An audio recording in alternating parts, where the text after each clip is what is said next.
Hey guys, John from our Hodgepodge Homestead. Figured I'd give you a little different angle, different view of the old pantry today. So today's pantry chat, today's pantry chat is going to be on everything that I use to can with.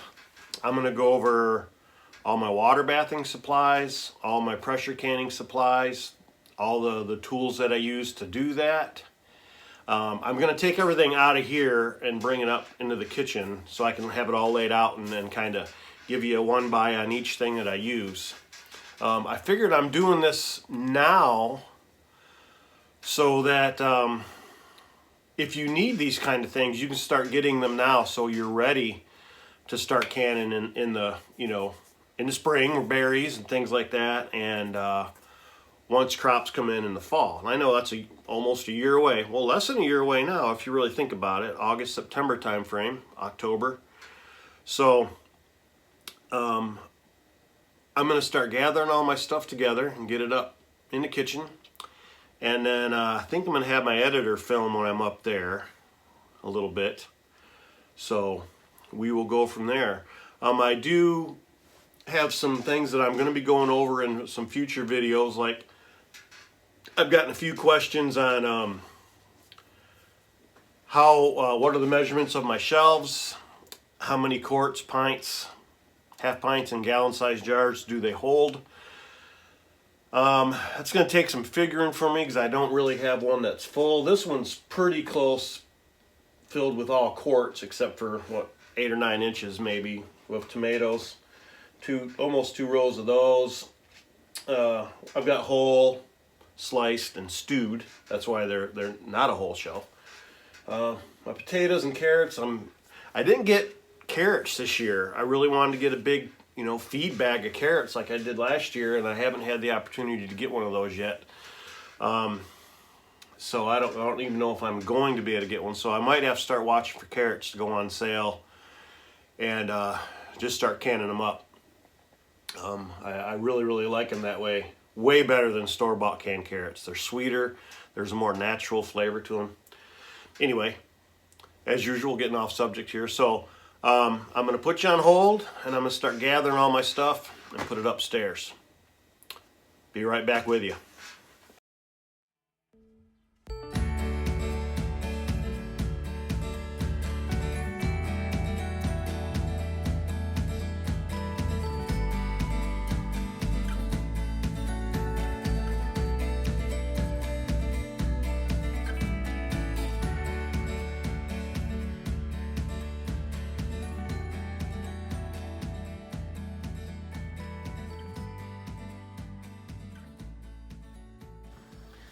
Alright guys, so I've got everything moved up into the kitchen, and where I'm starting at is reference. Good material to study and to, don't learn from me, don't learn from anybody else on YouTube, but learn from the ball books. These books are here, the guides to preserving. They will show you all the tools Hold them so they can see them. Necessary. I really like this one from Better Homes. You can. The all-new ball book of canning and preserving compared to the complete book of home preserving by Ball. They've just got different recipes, different things in them. Sometimes they change up stuff. But these are a necessity for your canning. Now, I paid $4.99 for this one probably 6 or 7 years ago, and I think this one was like almost $20. You get these at Walmart, they have them all the time. I think they've actually still got them. But what I'm going to go over are the things that we use here at Hodgepodge Homestead when we can. Now again, the guide to preserving is going to tell you everything that you need. I have everything I need. I have what they tell me to have in here, but I have some extras, things that make my life easier when we can. So I'm going to start out from the very basics. Your jars. The things that you're going to be putting your food into. I'm going to start with the smallest. You have half pint jars. This is a smallmouth. It's the only way they come. Now you can get little itty bitty short ones. I don't use those because that's just a waste of, 2 sandwiches and you don't have any jelly left. So you go to a pint-sized jar, which is a regular mouth, and then another pint-sized jar, which is a wide mouth. These are called your lids. Small or regular, wide, and these are your rings. Regular, wide. We move to the quarts. Here's a quart jar, regular mouth, quart jar, wide mouth. Okay, now when you're canning and you're getting ready to can, you've got your lids in your hot water. These aren't a necessity. So this is a magnet, and let's say you've got your lids in water that you've brought up to a real low boil to sterilize those lids. You take your magnet down in your water and you lift up a lid. That keeps your fingers from going in there, because remember, you just sterilized them. And you put it on your wiped jar that's ready for a ring to go on it.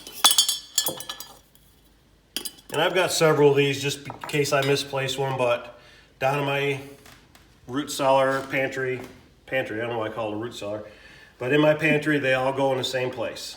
So this tool here, you notice the different, it almost looks like steps. Each one of those are a different measurement on your jar.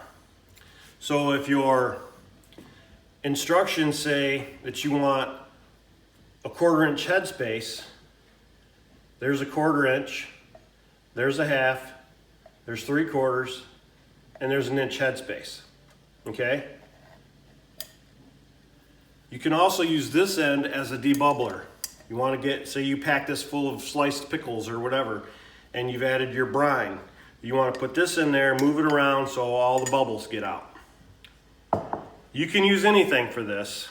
I like this because it's got the measurements on it. Now, as you get canning and you can more, you don't really need this. You can pretty much eye what you need to do. Okay, another thing, and this is a good thing you guys can look for at antique stores, flea markets, garage sales, are these jar lifters. I don't own a new one. I bought all mine used. I guess I do own a new one because it came in a kit. When I bought this and this in a kit, it came with a lifter. I don't use it. This has wood, they're rubberized. This one isn't rubberized. This one's way different. But anyway, let's say you've got boiling liquid in your jar, okay? You've got your pot ready. You pick this up, you put it down in your jar. In your pot. In your pot, I'm sorry. And now, okay, your time has been spent on the stove. They're done. You've taken your lid off. You reach in there, you take it out, and you put it where you're going to let it dry. Cool. Very important to have. Not a necessity again, but to me it's a necessity. Okay, this is a ring popper. So you got your jar, pop your ring off, and then when you can't get a lid off, you can use this to grip your lids. However, when I'm done canning, I take all my lids off after 24 hours.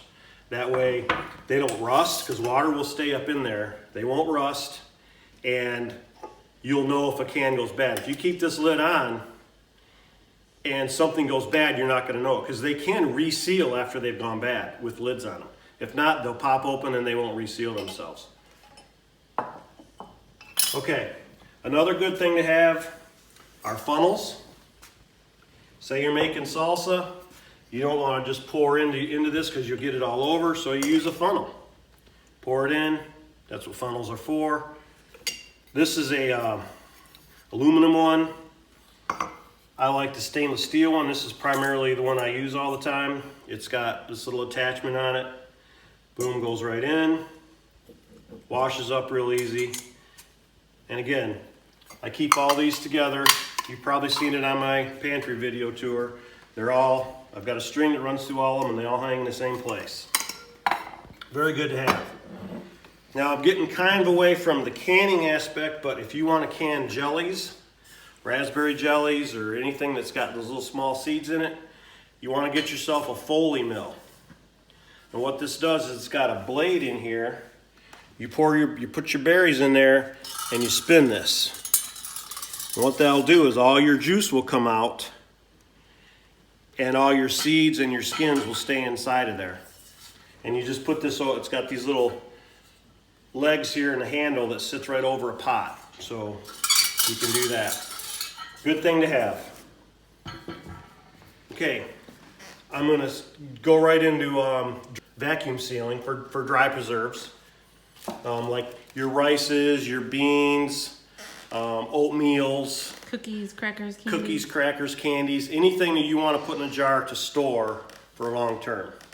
Okay, this is a Food Saver Fresh Saver that we've purchased. It comes, you have to order these separately.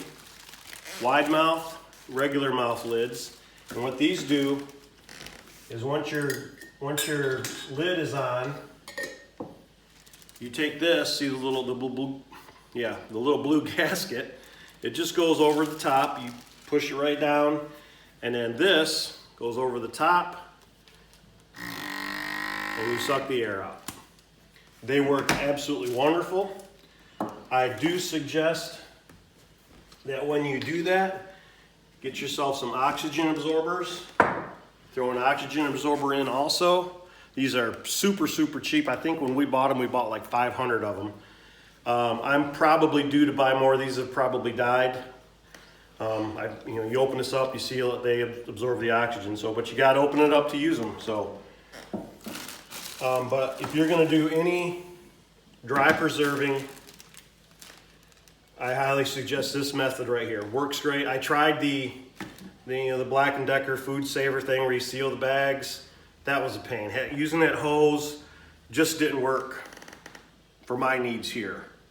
I don't even like using that thing anyway for meats. I don't use it anymore. I wrap mine in plastic and freezer paper, put them in the freezer, never have an issue. Got behind you. Okay, this right here will be water bath canning. That's your jar holder right here. You put your jars in. This will hold 7 quarts. 7 pints. It'll hold a few more half pints. But you get your water in here, and when you water bath can, you want the water to be over the top of your jars. So you put your jars in here, you set it down in, put your lid on, you bring it to a boil, and you boil for, depending on what you're canning, for how long you're gonna boil. Okay, again, water bath canning versus pressure canning. There's different things that you want to pressure can and different things you want to water bath can. I'm not going to get into that during this video, but again, those reference books right down there, when there's a recipe, it will tell you 20 minutes in a water bath, 30 minutes in a pressure canner, 15 minutes in a pressure canner, whatever. Those books will give you that in their instructions for each recipe. Okay, this is our first canner. This is a Presto canner. Buy these at Walmart. Most of the time, they're pretty reasonable, about $60, $70, I think, maybe even cheaper than that. But they come with a little, I guess a shelf you'd call this, or a grate or a grill. You don't want to put your jars on the bottom of these pressure canners. You always want to have them on a grate. This will also hold 7 quarts. 7 pints. The things that come with this are a rubber ring that goes in here. About every 3 or 4 times I use this, depending on how long the time is in between, I like to take a little vegetable oil and just rub on the inside of this. Keeps it subtle, flexible, and keeps it from dry rotting. So you've got several different parts. You've got a release valve right here. You've got a pressure gauge. A pressure weight, and this has 5, 10, and 15 pounds. I don't even know where you look up what you should have. Probably in the ball book it'll tell you. I've just always used 10 pounds of pressure here where I'm at. Okay, and I'm going to move on to the American canner. This was a gift Heather got me, surprised me with it one day. Excuse me. This has a pressure gauge on it and a weight. This does not have a seal, a rubber seal. It seals against itself. And again, this will hold 14 half pints, 7 quarts. You can double stack in here. So remember, always have to have these when you're canning. Your jars want to be sitting on these, not on the bottom of your canner. So again, this comes with a pressure gauge, a relief valve, your weight, which also has 5, 10, and 15 pounds. I don't know how that works. I guess the holes in the are a little deeper or something, but it's pretty cool. These are something you always want to look for. If you buy a canner out in the wild somewhere, you want to make sure it's got all this stuff. You can order it all. I've got 3 other pressure canners down in our pantry that I don't have parts for, and since COVID hit, I have not been able to find the parts. I guess I really haven't looked in probably 6 months. I could probably find them now. My local Amish store has a lot of parts. I think maybe the next time I go there, I might just take one of my canners there and see if they can't help me out with the parts there. But I would like to have them all active. It sure does help when you're canning 100 quarts of tomatoes and you've got 2 or 3 of these running at a time. Now I have a propane stove. That's what we can on. I also have a Camp Chef stove that outside on our back porch that we use a lot, that I can put two of these on there, so I can knock out some canning in a quick hurry. But again, guys, this is just what I use. I may have forgot a couple things downstairs, but for the most part, I mean, other than, you want some big, nice, deep pots for your preparation and things like that. But again, those are just, things that you probably already have anyway. But this is what we use here at the Hodgepodge Homestead. Tell me what you guys use. Maybe there's something different that you guys use that I don't know about. Put that down in the comments. Let me know about that. Other than that, I think I'm going to wrap it up here. If you have any questions, let me know. I'm trying to answer all my questions as soon as I can these days. So you know how it goes here at the Hodgepodge Homestead. We love having all of our canning stuff ready for next year. You guys should too. Have a good day.